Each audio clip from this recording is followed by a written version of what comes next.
But why have you singled out Ether and Ethereum as the world's greatest trade? Well, like, so, what about the adoption so of this is the Ethereum typical way I'll approach macro, and a lot of macro guys do. You've got this big thesis now, which is 100x the space in the shortest period of time. So then our job is, okay, how do I add alpha? Where do I find the better bets? Now, there will be probably 50 tokens or assets that will outperform Ethereum, but they're riskier. I don't know what they are. I have no ability to choose them. When you look at Ethereum, it has all of the elements of the lowest risk, highest quality trade. And it's a rewarding ecosystem with rewarding people in it, because there's a social element to this, there's a cultural element to this movement as well. And it's rewarding. So it's a good space to hang out where you feel comfortable with the asset. You understand how many smart people are working on it. So when you say to me, oh, there's a risk in 1559 getting done, my answer was the risk is like minuscule. And so I didn't care about it. Like ETH 2.0, it's minuscule. Why? Because there's a lot of very smart people, smarter than I'll ever be, working on it. So the probability is extremely high. And that's what makes ETH so rewarding. So let's talk about some of the catalysts coming up for ETH then, right? So we talked about EIP 1559. We talked about staking. Is the merge as well part of the calculus, right? Because we're going to see this triple point, this three-part halvening.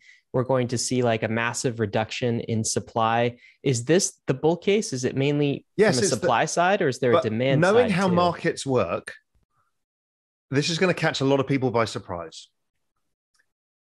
It is all in the run-up where the money will be made. My guess is the moment ETH 2.0 happens, half of the ETH gets unlocked. And it all comes onto the market and the price will collapse. It's typical. Yeah, and that's a short-term thing. It might be an overhang for a year. I mean, who the hell knows, right? But that's pretty obvious that this is the best single time. That's why I call it the greatest trade between now and ETH 2.0. Everybody wants it to happen. They're going to lock up as much ETH as possible and get the yield. It's as simple as that. But when it comes out, chance ETH collapses. If you remember when Coinbase went public, everyone's like, this is so good for the space. Everyone's going to know about it. What did it do? Marked the exact high in Bitcoin. And I've mentioned that on Twitter beforehand. I'm like, this is what it's going to do. And it will. And this will probably mark the high in ETH. Raoul, I have a counter argument for that if you are interested in hearing it. Yeah, absolutely. So the people that are staking ETH right now, they're committing to that insolvency period, right? Like, the whole point.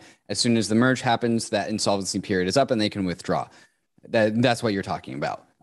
The nature of proof of stake is that it actually rewards people who are the most bullish, right? And so the people that are committing towards that lockup period are the people that are inherently long on the Ethereum economy. And so while there will, and Ether definitely appreciated significantly since some of these amounts of Ether got locked up.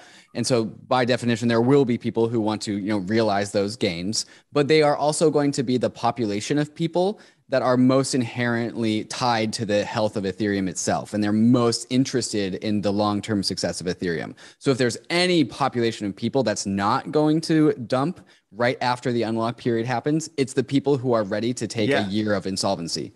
And that doesn't matter. It's the marginal change that matters. Right now, the marginal change is more and more people locking up ETH, right? The rate of change of people locking up is still extremely high. What will happen is the rate of change of people staking will fall. It's as simple as that. The bull case is that, of course, there's a load of people who are just going to stake and just leave it there. And that's good because that's the long-term health of the system. Nobody's in this for the quick buck, but there's a shit ton of people, yourselves included, who will end up selling some ETH because they want to buy a house or get married or do all the stuff that costs fiat money. Buy some NFTs, though. Maybe that. Maybe just that. Maybe, but at some time you're going to spend some fiat money on something. Raoul, and it could be NFTs. What's your preferred narrative for Ethereum? So, and then do you have a different narrative for ETH, the asset, right? There's all of these different narratives. No, I think it's all being, people try and overthink everything. ETH currently is a platform.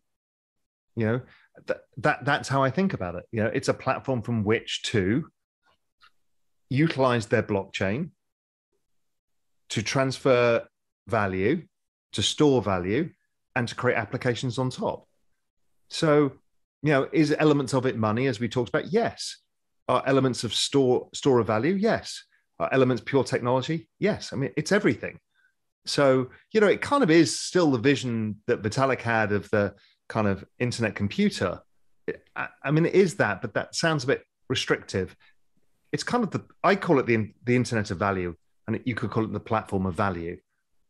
And it's not exclusive, because others can do similar things, but nothing has the scale, the scope that Ethereum currently has.